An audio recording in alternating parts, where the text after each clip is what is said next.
Or pregame show, honestly, it's been kind of a slim. I mean, for as long as it's been, it kind of took the week, about 5 days between streams, and yeah, mostly I've been listening to the Iliad on audiobook, and that is a pleasure. I think that that is maybe an ideal way of encountering that poem because, of course, it would have been an oral presentation, and there's a certain I don't know, what would I call it? Transience to the imagery and the story that kind of flows as you hear it. It's a thing that exists in time, like music. So, being able to enjoy it in that mode, I think, is a different kind of experience than just reading it, which most of Homer's audience would not have been literate. And also.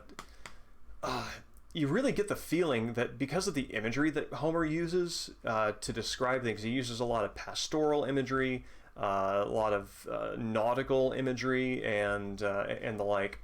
And you just really get a sense of who his audience is based on those images. That these are shepherds, these are sailors, these are fishers, and that finding some way to make the grand combat of the battle for Troy meaningful, or battle for Helen rather. Troy just happens to be a casualty of that.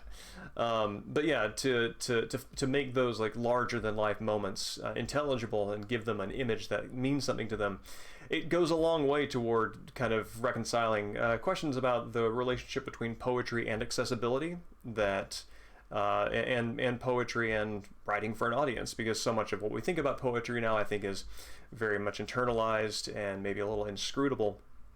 And to be able to write for the pleasure and relevance of the audience is an older, more public function of the poet's work. So yeah, it's a lot to think about as you're listening through it, and honestly, just combat's just brutal combat. Just arms getting cut off, heads getting cut off, and yeah, it's gruesome. But yeah, that's pretty much it. So with that in mind, I'm gonna hop on over to Dead Space.